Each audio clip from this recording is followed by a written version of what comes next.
following is a paid program and does not necessarily reflect the opinions of the staff or management of Visionary Related Entertainment.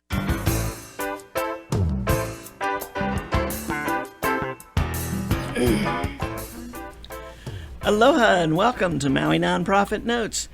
Each week you'll find us sitting here talking story with Maui's nonprofit executive directors and staff to find out how they're working to support those with needs within our community. Maui Nonprofit Notes is generously sponsored by Pacific Source. If you're building or remodeling a home, please stop by Pacific Source's Cabinet and Appliance Showroom located in the Waikapu Bayshard. I'm Susie Tiemann, Executive Director of Lokahi Pacific, and your host for Maui Nonprofit Notes. During this hour, we share some of the experiences of our nonprofit agencies and just how they're changing lives, changing communities, and creating miracles of hope for those with needs. Today, we have quite a variety in just the two agencies that we have here.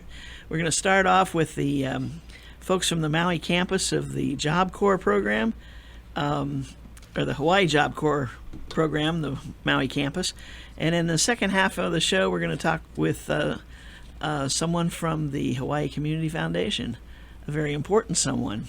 We'll catch her on the upswing of the clock, or the hand, or however we talk about the clock, right?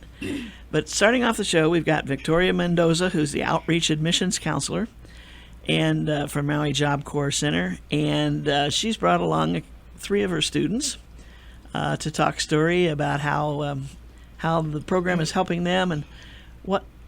Actually, I think I'd like to start with a little bit about why they approached Job Corps. So, Victoria, if you want to tell us just quickly an overview of Job Corps and what happens at the campus, or what the ideals are. Job Corps opens itself up to all of the people that have children and the teens that are in the ages of 16 to 24. We try to help these youths getting a diploma, if they don't have one, or getting trade in 4 different trades that we offer on campus. Crucial to their being independent, their independent living skills are gained by living in separate dorms and receiving all the care, health and wellness at the campus, as well as being able to budget their stipends that they get every 2 weeks. These students that come to us need to be focused. They are really in a place where at times they really don't know where they're going or where they're coming from. They have the motivation to know what they really want out of life, and it is when they come to us that we speak to them and find out where their future lies and what they want to do with it. Job Corps offers you a $36,000 scholarship with a place to live. You can go on your own as far as excelling. You can finish within the year, or you can take the 2 years that it takes to be out there. Everything is provided for you, 3 meals a day. If you have medical issues, we do have a health and wellness that takes care of your health, as well as your dental.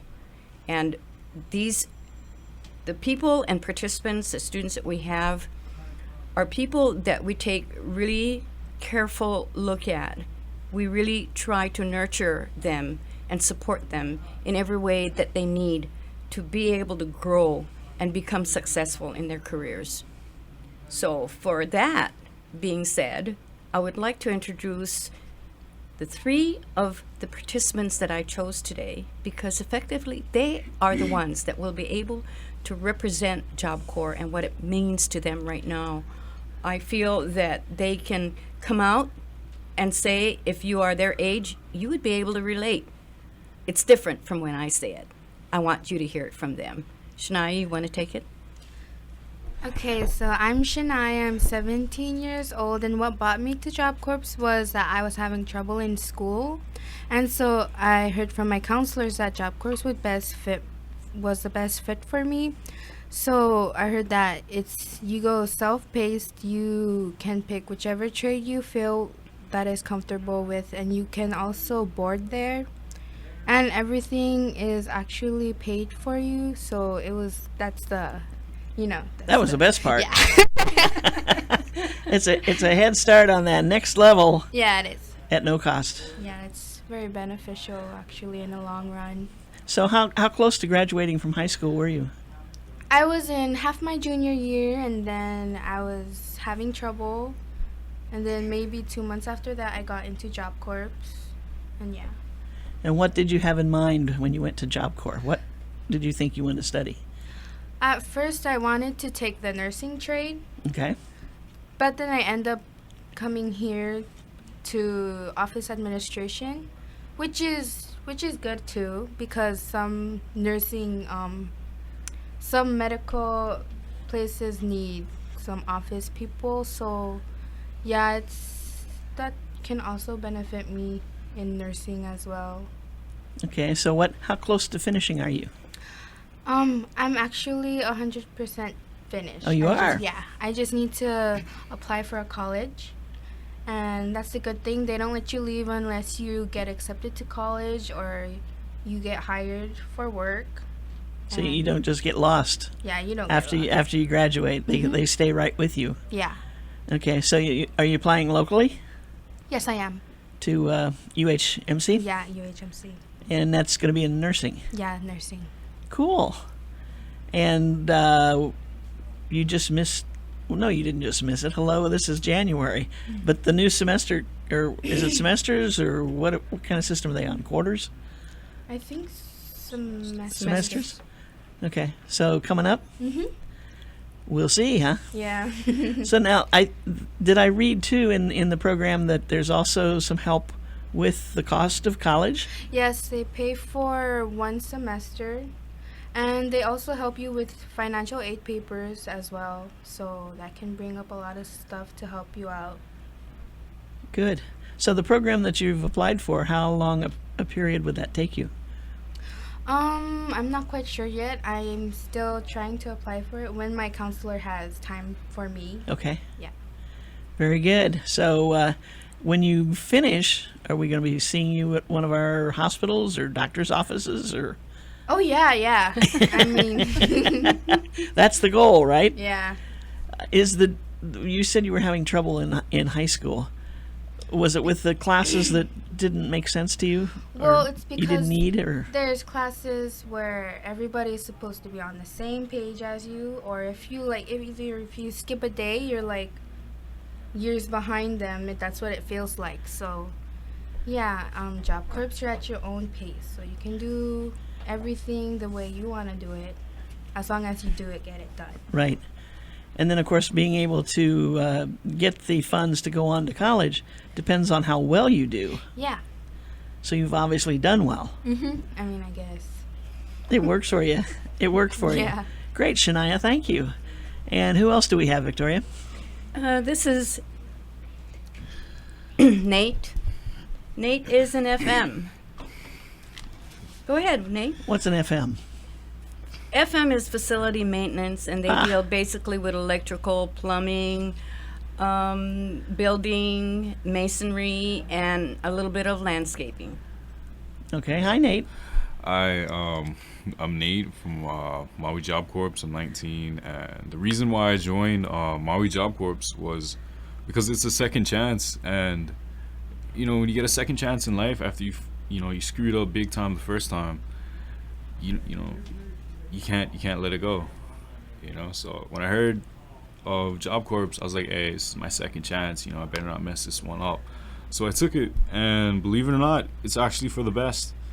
And it's doing pretty great for me. I'm in FM, facility maintenance. It starts off as basic construction, electrical, carpentry, plumbing, and the whole works. And then after that, if you want to go to advanced training, you go to the mainland, or you want to go to college, you go to college, or you want to work right out of Job Corps, they help you with that, everything. And so far I'm halfway done in my trade. I got my GED in like 2 weeks. Wow. And I plan on, finishing as fast as I can and learning as much as they offer. So you must have been pretty close to graduating when you left high school. actually, I was half a credit short. Oh my gosh. Yeah, it was pretty sad, and it was one hell of a life lesson. because I went to my own graduation, and all my friends I seen them graduate in front of me, and it was real heartbreaking, but it was a lesson learned, and I learned not to mess up that hard. Now you know Yeah. how important each step is. Oh, every step is important. It's critical. Right. So now, how long have you been at Job Corps? A Year? This is about, A little less? Nah, this is my 5th month. Fifth Yep. month. Yeah. Wow. So you got your GED in 2 weeks, finished Yep. that up, and then got right straight into your trade. Yep. I did. So how's that going? Is it what you expected? I'm taking it day by day still yet. Okay. But as I take it day by day, it gets better and better. I learn more and more. Did you Some- did you have some idea what you wanted to do when you finished school? Yeah. I was planning on going to college and getting my associate's degree and learning electrical right after. So you're right there. Yeah. I'm in Wonder- the perfect trade. Yeah, you are. Yeah, you are. So now when you finish this program, you do have the opportunity of still going to school if you want beyond. Yeah, I do. And getting that associate's degree, or just going right out to work and start on your electricians have an apprentice program and Yeah. and so forth. Now, as Victoria, as part of this program, would he spend some time working with a local contractor? We are in the process right now of partnering with the Carpenters Union Oh, okay. and with some of the unions. So he will have a chance once we go out there and find out where he really wants to be for the transition counselor to be able to talk to him. And then we get a hold of these people to see if he can apprentice in any of those. What a great opportunity, huh? Yeah. That's wonderful. And you want to stay in Maui? Actually, Are you from Maui? No, I'm from the Big Island. Actually, okay. Hilo. Okay. So I wouldn't mind staying on Maui. It's different from being back home. There's new opportunities everywhere you go. So Yeah. might as well try. There you go. And you can always, with what you're learning, you can always go anywhere. Oh yeah, most definitely. Travel Yeah. the world. Hook us all up electrically Yep. speaking. Wonderful. Thank you so much, Nate. And who do we have last but not least? This is Marvin. Marvin is also in the facilities maintenance program, and I'll let him tell you the difference in the colors of their T-shirts. Oh, okay. Marvin? Hi, Oh, my I name's- see. It does say FM crew, but one's orange and one's gray. Okay. Thank you, Marvin. Tell us a little bit about yourself. Well, my name is Marvin. I'm 20. I'm in FM, and what brought me to Job Corps is, well, after school, when I graduated, I didn't know what to do, and when I seen Job Corps,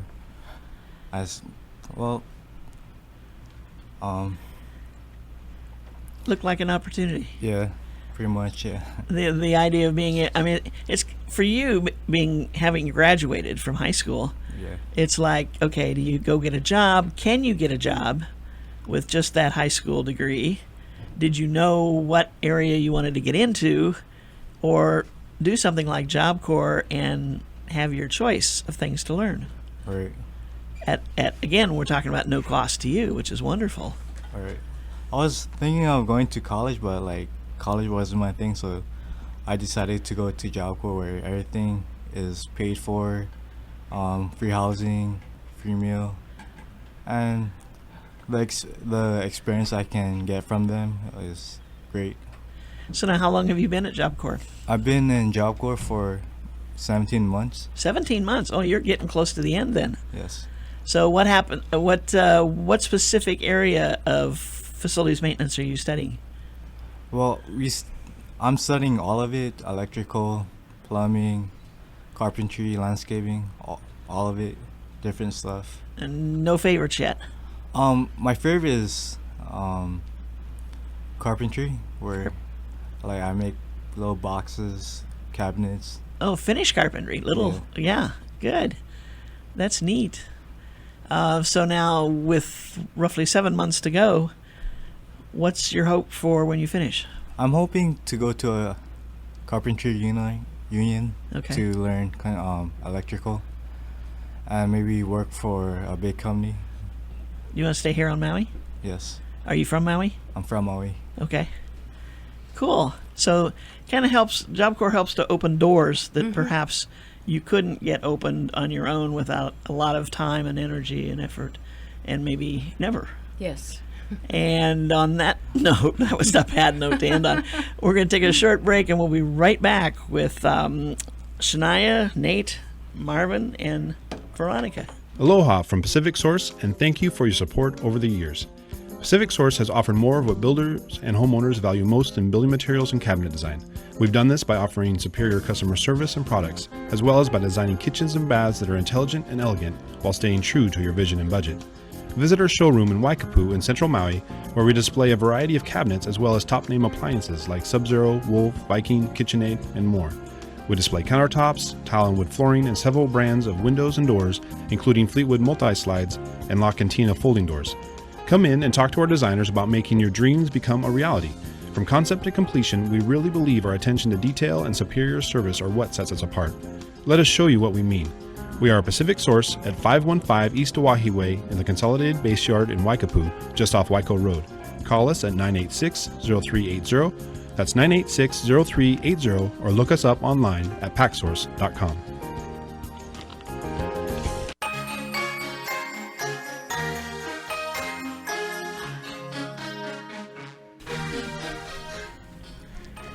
And we are back. This is Maui Nonprofit Notes, the weekly radio show where we talk story with our executive directors and their staff. And today we're going to be we are talking with some of the students from the Maui campus of Job Corps.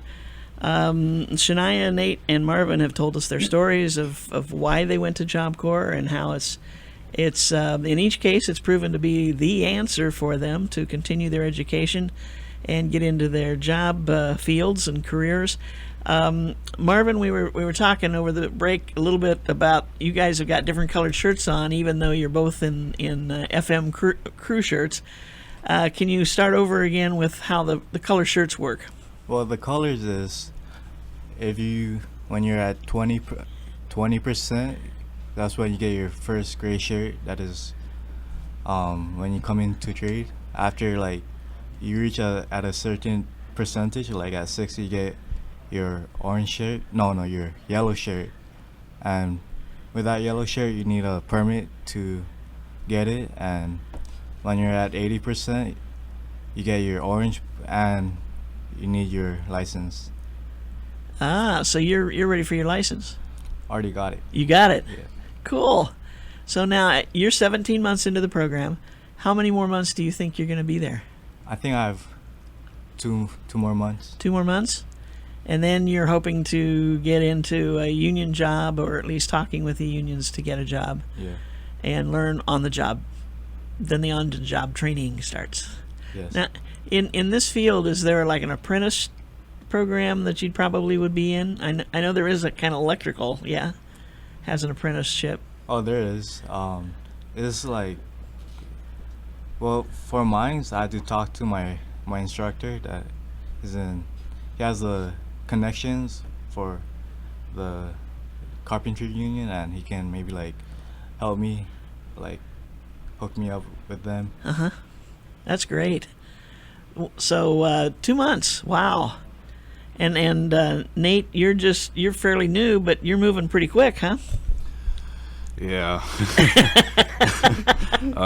Like I said, trying to move as fast as I can. Yeah. So what's your goal? What do you mean? How much more time are you going to give it to finish up? Give my earliest at the ending of February. My latest will be May. Wow. I plan on That's quick, yeah. Yeah. Woo, and then out into the real world. Yeah. Mm-hmm. Now, are there a lot of folks in the various programs that you're in? Is that a pretty busy course of study? Yeah. Facility maintenance? OA and FM has quite a lot of people in it. And OA is office administration. Yep. Okay. So you three represent the bulk of the students at Job Corps then? Right. Yeah. Cool.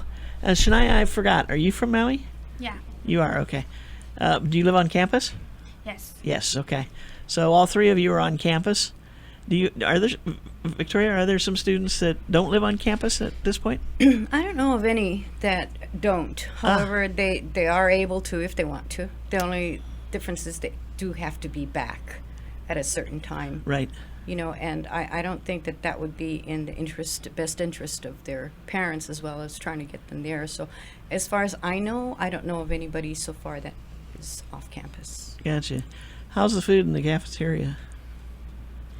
Because the culinary is part of the program up there, isn't it? Come on, it's got to be good. It's amazing. It's amazing. There you Yeah, go. I give a shout out to all the culinary people in Job Corps because they're just truly amazing. And it's healthy food. Yes. Most of the time. Oh, good. So you do get some variety. How about the spare time activities? Are there some things that are available for you outside of studying? I mean, there must be some time to play and do things. Oh yeah, we have a basketball field, a weight room, a big field where you can play football, soccer, any activities you want. And we have like a rec hall where you can play pool, ping pong, like watch movies. So it's like home. Yeah, it's like home. Yeah. And the facilities now, I think I read that there's like 4 to a room for the on in the dormitories, Yeah. and that works out okay. Yeah. Yeah, it's 4 people. Yeah, you don't spend much time in the room, I take it. Yeah, that's not what it's all about, right? It's all about learning and meeting people and getting to know what's going on and your studies. That's great. Victoria, comments? Well, I'd like to remind everyone out there that we do have a tour that goes on every Thursdays at 10 a.m. For those of you that are really, really interested and you have a someone that wants to be interviewed, give me a call if it interferes with your working schedule, and we'll be able to work something out. My number is 808-579-6506, Victoria Mendoza, and I'd be more than happy to help with whatever I can. Any questions that you have, please give me a call. And I guess maybe we could add to that for anybody out there who's in this 19 to 20 age category that we're talking about, or 24. Well, these I was thinking about these two who are kind of sitting there going, well, now what? What do I do? I don't know where to go next. Check out Job Corps. Give a phone call to Victoria. Again, that phone number is 579-6506, and find out what Job Corps offers. If we were talking before the show about how long this campus has been open, and we had all kinds of numbers we were throwing around, over 20 years, maybe more like 50 years. But one comment that you made that I thought was extremely good was that a lot of your graduates a lot of the graduates of your program are recommending people now to come up there. So you've got a success story after success story here over the years. What about you folks? Would you recommend Job Corps to somebody? Totally. Totally.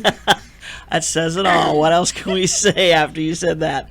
I just, I mean, every time I have somebody on from Job Corps, I think about the program and I think about how many people I know who have come out of high school, maybe not completed high school, or maybe just did it because it was expected of them, went through the motions and got their diplomas, and now like what? They really don't have an interest in anything, or they have a little bit of interest in a couple of things, but nothing enough to get out there and pursue it. Sounds like Job Corps is the place to go. It sure is, and we do have a sister program in Waimanalo that they can check into as well. We have ours as facility maintenance, office administration, culinary arts, and retail. So you have your 4 choices, and of course it's extended to the Waimanalo. You have automotive, your CNA, and they also have culinary arts as well. Wow. And office admin. So it really depends on where you're at and what you really want to do. Now, there's only one catch to this whole thing, and that is you don't want to do anything to get thrown out. Exactly. With everything else, there are guidelines, and we're very specific about doing assessments and seeing if the program is fit for you, because not all programs are fit for everybody. However, we do ask that all your documentations be taken care of as far as your paperwork before we can do any type of interview. And usually, if it's just a minor misdemeanor that you have on your record for a juvenile, we'd have to see that it's been expunged, or that you are basically keeping yourself in good merit Clean at this point. with the law. Yes. Very good. Any last minute thoughts? Half an hour's up, just like that. Comments from you folks? Huh? That's it, huh? You said it all, totally. Okay. So I want to thank Shania, Nate, Marvin. Congratulations on your work at Job Corps, and good luck to you in the future, and have a hope 2000, see, I almost did it. 2017 is a great year for you. Okay. And Victoria, we hope to see you back again with Thank you, Susie. some more students here one of these days. Yes. And Definitely. good luck to you, and let's keep that campus full up there. Again, the Thursday tours at 10 a.m. Give Victoria a call at 579-6506. Thank you all for being here. Thank Yes, you you're for having welcome. us. Thank you. Okay, we're going to shift gears now and talk to Deb Rice. Hi, Deb. Hi, and I hope the Job Corps folks remember about the scholarships. January 31st is when they're due. Here she is. She's promoting already, and she's not even got her headphones on. Well, we sure have had a lot of parents and grandparents and aunties calling and saying, "What about my students?" So we know that the students are getting busy on their applications. So Deb is the Senior Philanthropic Services Officer for Maui for the Hawaii Community Foundation.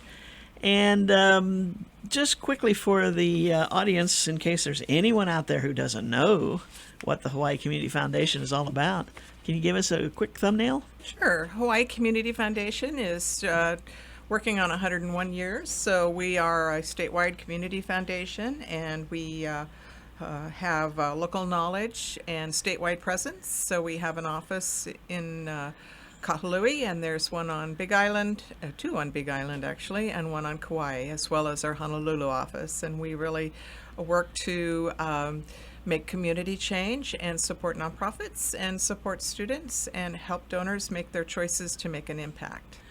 It's and that's great. Thank you. That was a great sketch of it. As I was looking over your website, the one thing that hit me was the staffing. I mean, for all of the different programs you have, you guys are totally into the legal, the financial. It takes such a support staff to be able to handle. How many dollars are we talking about in funds? In funds, it changes all the time, but I can say that there's over 800 funds that we're managing right now. And so some of those are legacy funds where people have passed away and left the money to be cared for by us. But I always like to talk about how much has helped Maui, of course. And, there you go. Just here on Maui, we have a flex program, and we've had almost $1 million come through the flex program for organizations that benefit Maui County, and that is for 2016. So $1 million in 1 year? yeah, it's $661,000 for Maui organizations, but there are also statewide organizations that benefit Maui. So a total of that, it's right around $1 million. So My goodness. yeah, Now, the Flex grant program is something that started, 3 years ago? I Something think like we're that? on year number 5. Actually, five, this okay. year is going to be year number 5, and of course, it's one where we're always looking to make it more better. But it's really a way for us to identify and support organizations that are high performing. And that's high performance is the ability to deliver. That's over a prolonged period of time, meaningful, measurable, and financially sustainable results for the people or the causes the organizations are created for. And the Flex grant is beautiful because it covers some of those expenses that most grants don't touch. Yes, we really look at high-performing organizations to be organizations that we can entrust the funds to do with what they find best to use it for. So we call it unrestricted. So if that means keeping the lights on with it, great. We know that they will take good care of that money and make an impact with it, because we've seen in their evaluation of their proposals and in their final reports that we do receive from them that they do make an impact. They do what we see more and more organizations do and more donors and clients want to do, and that is, what problem can we solve? And it's not about keeping a nonprofit afloat. It's about what problem can we solve. What problem can we solve, and how can we help them solve it? Yeah. That's wonderful, because I know, as an executive director of a nonprofit, the issues always come back when we start working on grants. How much for admin? And that's always kept to a minimum level, if involved at all. So many of the programs, it's money directly into some program, and you do that program. You must serve X number of people, or whatever the case might be. And I always get a little nervous at that, because you can't really say that this, and I'm just going to throw a number out here for the sake of throwing a number out, $20,000 is going to help you serve 15 people. I mean, that's unrealistic, I think. And yet, so many grants are kind of focused that direction. Yeah, which makes sense, because so many times the funders are really trying to find their way through really a frontier of how they can, do good greater. It was really what we say, which is terrible English, but it makes sense to me. And that is, how are we going to give that money and trust that money to an organization and make a difference? And so sometimes putting those kind of rules and regs on it and for percentages is there a means to really, reach beyond being a funder and trying their best to make sure the money's wisely invested. Right. Now, in some cases, we see that while it's a very it's an outstanding idea that you might put forth in a grant, but the reality of actually doing the job and performing, sometimes there's so many underlying things that we are not aware of when we put in for that grant, especially if it's a new program for us. Sure, things happen, things change, which as they will, and that's one of the things we pride ourselves on doing, is being flexible, both as a nonprofit and as a funder, because we know things come up and things do change. And what looks at as something, back in the day, I was a playwright, and I would not tell people that when I'd go to parties, because they invariably would come to me and say, "Oh, I've got an idea. All you have to do is write it." And so, that's the easy part. And that's the same thing with nonprofits doing something with all of the ideas that people bring to them or come to through the boards or they see when they assess what their needs are. It sounds different than when you get into the quagmire of what it's going to take to solve that problem or make that an opportunity that becomes a success. I gotcha. And I guess it's your experience and your experience with the nonprofits that you have given funds to, and what they've been able to turn it into, or not. Not every grant is successful. Absolutely, and it's really Silicon Valley and some of the tech nation folks really think of their rule is fail early and fail often. So that means if you're going to fail early, way before there's a large investment in whatever it is that you've floated that balloon through. So we really believe that it's similar to when you're talking about new ventures or doing something that's innovative, you're not always going to be successful. If you, again, use the Silicon Valley model, typically the entrepreneurs are expecting 9 out of 10 to fail. So you really have to be open and flexible that it's going to be either failed early, or you're going to change your direction, or you're going to navigate it different, or you're going to bring different resources in to make whatever it is that you're going to create work. Interesting. On that note, we're going to take a short break. We'll be back, and we'll show the very positive side of what Hawaii Community Foundation does for us. Aloha from Pacific Source, and thank you for your support over the years. Pacific Source has offered more of what builders and homeowners value most in building materials and cabinet design. We've done this by offering superior customer service and products, as well as by designing kitchens and baths that are intelligent and elegant while staying true to your vision and budget. Visit our showroom in Waikapu in central Maui, where we display a variety of cabinets as well as top-name appliances like Sub-Zero, Wolf, Viking, KitchenAid, and more. We display countertops, tile and wood flooring, and several brands of windows and doors, including Fleetwood multi-slides and La Cantina folding doors. Come in and talk to our designers about making your dreams become a reality. From concept to completion, we really believe our attention to detail and superior service are what sets us apart. Let us show you what we mean. We are a Pacific Source at 515 East Oahe Way in the Consolidated Base Yard in Waikapu, just off Waiko Road. Call us at 986-0380. That's 986-0380, or look us up online at packsource.com.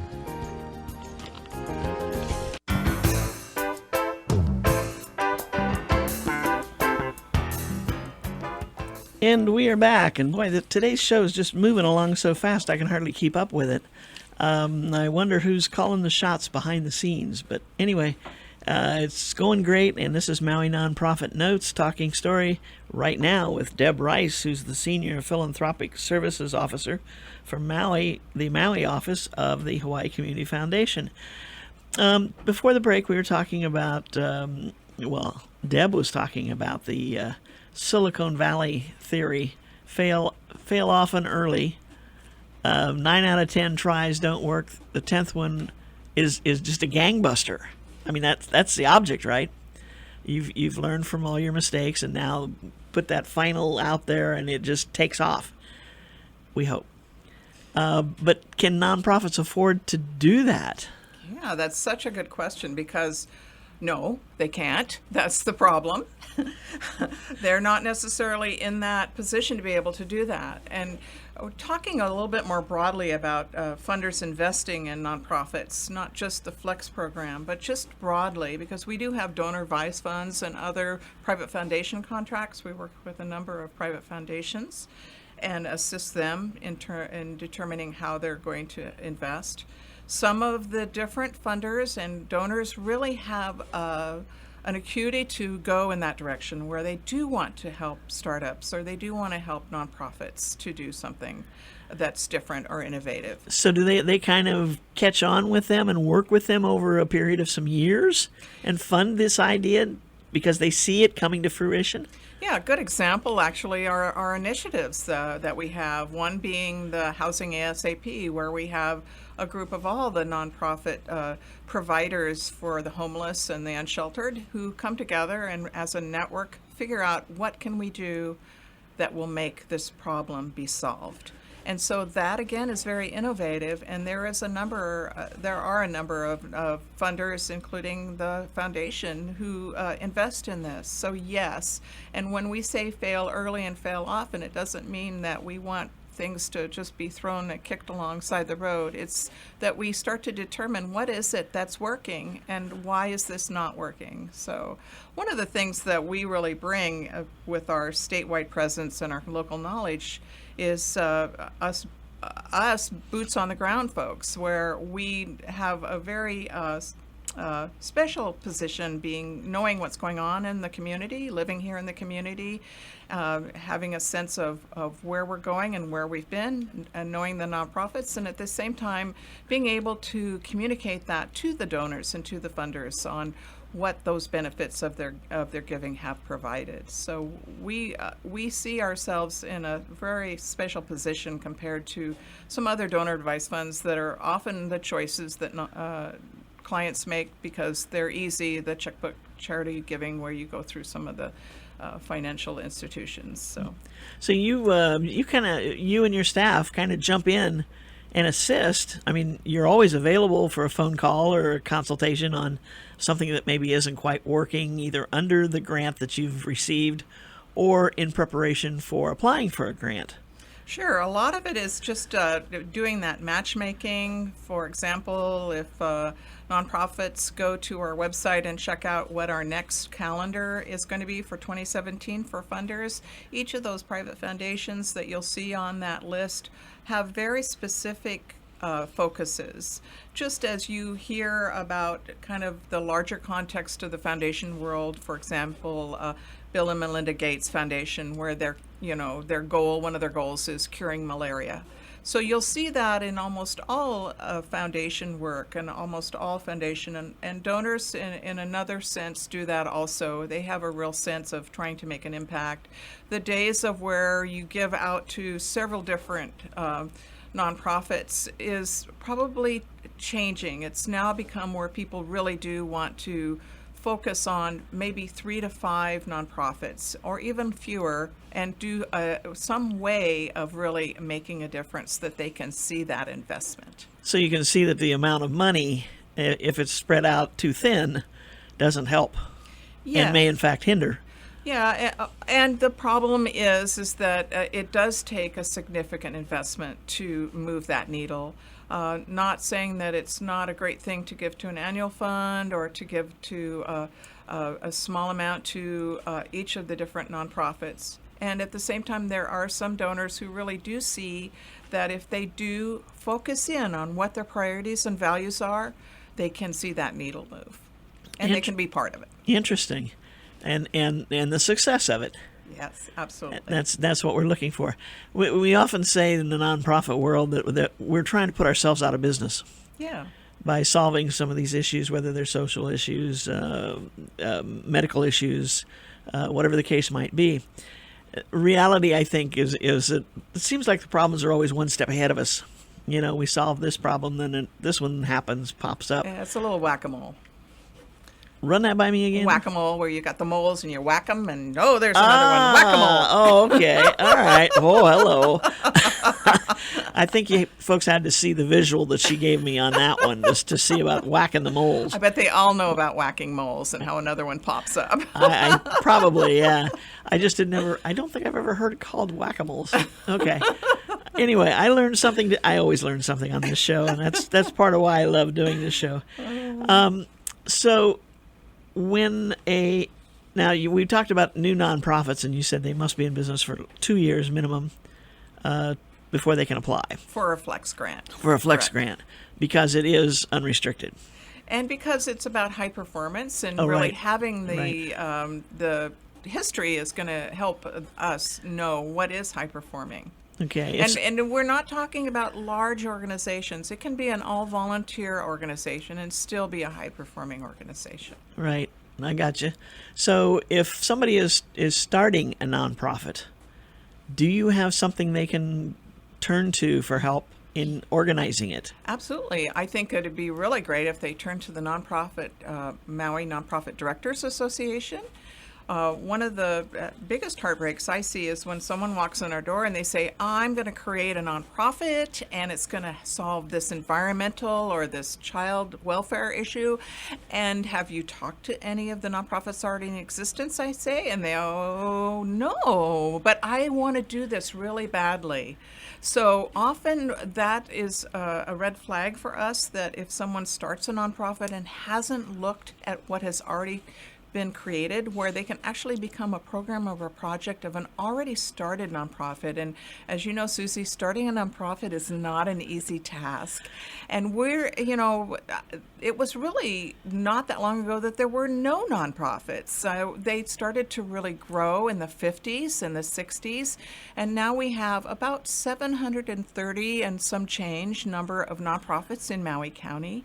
Out of those 730 and change of nonprofits, only about 350 actually have revenue. So you're talking about still 350 nonprofits in Maui County. That's a lot of nonprofits. Wow.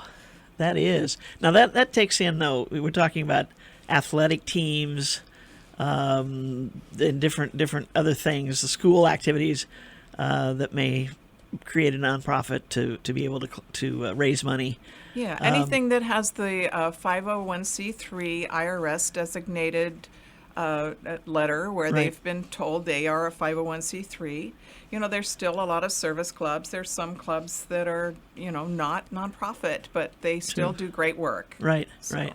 So and when we're talking about, you mentioned the Maui Nonprofit Directors Association, we talk about we have 50 plus members. It sounds like, why do you only have 50 members if there's 350 active nonprofits? Well, number one rule is you must have a paid executive director. And for a lot of these agencies, it's all volunteer. Mm-hmm. And why don't we include them? And I think that the basic bottom line is that the executive directors have certain issues to discuss, to try to help each other, mentor each other, whatever the case might be. Those things are discussed at the meetings, and therefore you want people who are in that same situation at that meeting. It's not trying to shut anybody out, but there's a difference in how organizations are set up and formed and run. And that's not to say that the all volunteer is bad, because there's a lot of great all volunteer organizations out there. But that just happens to be the kind of the dividing line, if you will, of who can qualify to be members. So some people say that means they're larger, and perhaps their budgets are larger. I mean, they obviously are because they can afford to pay somebody. But sometimes we've seen nonprofit executive directors who get paid $1 a year, and they are a paid executive director. So there's a lot of ways to look at it. But it's an incredible world when you start looking at all the people that have formed nonprofits. And I would venture to say there's probably a lot of those folks that don't do things on an ongoing basis. They kind of pick them back up and use them from time to time. Is that what you see? I do see that. So that's why there's such a discrepancy between the 350 that receive, have revenue, and so they have to report a little differently to the IRS than the 730 nonprofits that are actually registered as a 501c3 for Maui County. So there's quite a wide span for that. Yeah. So when you talk about flex grants, which I mean that's the big issue because you just announced those winners, last month? We did very recently. Yeah. So it was and wonderful. Maui did pretty well, actually. yeah, I saw the list. I tried to go back and find where I saw the list and I couldn't find it, but we did have quite a few, and it's large agencies and small agencies. Absolutely. Some of the ones that did receive were the ARC of Maui County, the Lanai Community Health Center received it, Makahana Ke'ike, who you were just talking to, two young gentlemen that were into building, and that's the work that Recruitees and his team are doing over in Hana. The Makahana Ke'ike is working. They do wonders. They are a fabulous organization. They do, and they're, a robust organization. They're a great size for Hana, and we're always really proud to know that they're over there doing their good work. We have a lot of the, I think I already said that, Hui Noiao, so some of the arts organizations received Flex Grant this year. And of course, again, that doesn't mean that all the organizations that haven't received Flex Grant aren't really ones that you want to invest in, but we always kind of think this is a good way to see if you are a funder and are thinking about how to support Maui. Check that list out. Are you ever surprised by people who don't apply for the Flex Grant? I am. I'm like the school marm. What do you mean? You didn't apply. I mean, it seems like such a natural that most nonprofits do need help in some area or another financially. Yes, and that's, one of the things we're going to be hosting is some community change meetings that are coming up in February, and the nonprofits should have received an invite. If they have not, please let me know. I want you to know that Maui has done better than some of the other offices in responding. We had a good turnout so far, but I always want Maui to be nakapoi, right? So let's make sure that regardless, we're doing it statewide, but Maui's going to have a meeting February 9th, and there will be one also on Lanai on February 8th. So email me, call me, check our website, and you can get that information on all the particulars and specifics on that meeting. And the meeting is going to be the first time we've done this, but what we're going to do is really have a conversation with the nonprofits about the flex funding. Why? What's this all mean? And what do you think about what you've received or not received? And how can we do it better? And are we making an impact? So that's kind of what the conversation's probably going to be about. Interesting. There was one thing that I ran across. It was talking about leadership, networking. Excuse me, networking with leadership or a leadership networking situation. Is that something that you're trying to pursue or get everyone motivated about? Oh, good question. We have for many, many years supported leadership capacity building. I lived on Kauai for a little while, and at that time the Kauai Leadership group was getting up and going, and now they're very robust. And so would love to see that happen here on Maui, of course. But we have done a lot of capacity building with the Pono project, which was something we did. I think we ran it for 6 or 7 or 8 years. Well, that's gone. Pono's POW right now, but we're always looking at ways that we can continue to support leadership, and whether or not that means a nonprofit takes up that mantle and we help support that, or whatever configuration that it happens in. I really encourage folks to go look at the Kauai Leadership Group and see how they're formed. And of course, then we have the Mid-Year Fellows, which is on Oahu, that's statewide. And our lovely Leslie Mullins was one of the fellows from that. So again, we do have some leadership programs that we're affiliated with. That is not that is not through Hawaii Community Foundation, the Mid-Year Fellows, but we really appreciate what that group is doing and would love to continue to see how that can grow in other ways here on Maui. So when we talk about this leadership and networking, this is promoting leadership, upcoming leadership. Is that what we're talking about? Well, for example, the Kauai Leadership Group and the way that we've done it in other configurations, it's either been nonprofit, but I believe Kauai Leadership follows the same model as the Mid-Year Fellows, where they have not just the independent sector, but they also have for-profit, and then they also have the government. So it's actually 3 legs of the stool. Interesting. And for so long, people said, oh, no, you can't put those all together because there's nothing in common. But I'm glad to see that now people are starting to understand, hey, if you can run a big nonprofit, you can run an organization, a for-profit organization, you can do lots of things, and vice versa. I was in a leadership program in Humboldt County called the Cascadia Leadership Program, and that was, again, all of those sectors. And I still have great friends and great partners and great people I can rely on because of that. And it's very similar to the Mid-Yars and the Kauai Leadership. So I think it's the best way to do it, because let's commingle and see what happens. Right. Wonderful. Time flies. Wow, Deb, thank you so much. Is there anything you didn't say that you want to put one last plug in before we close out the program? Well, as long as the parents and tutu and aunties and uncles are all getting their students to apply for their scholarships, one application makes it available for over 400 scholarship funds. So please, January 31st at 4 p.m., I'd recommend everyone put their application in the week before. Aha, let's not jam up the lines trying to everybody get that application in on January 31. Wonderful. Thank you, Deb. Thank you. Okay. It's been fun. Yeah, it has been. Maui Nonprofit Notes is sponsored as a community service by Pacific Source, the builder's choice. Give Paul and his staff a call at 986-0380 or stop by their showroom in the Waikapu Bayshard on East Oahe Way to see how they can help you with your building project. The Maui Nonprofit Directors Association's mission is to provide personal and professional support to nonprofit executive directors, their organizations, and the community of Maui.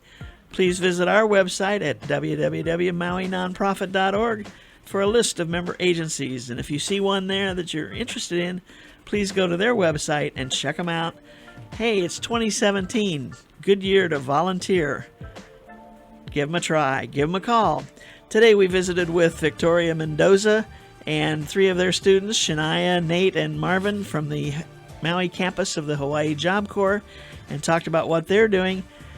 Don't forget their free tours on Thursdays, every Thursday at 10 a.m. Give Victoria a call at 579-6506. And in the second half of the show, we spoke with Deb Rice, the Senior Philanthropic Services Officer for the Maui office of the Hawaii Community Foundation. Give her a call at 242-6184 for more information on how they can help you and your nonprofit. Mahalo for tuning in. Thanks for joining us, everyone. We're running out of time. Have a great week. Aloha. I'm Susie Tiemann, Executive Director, Lokahi Pacific, and your host.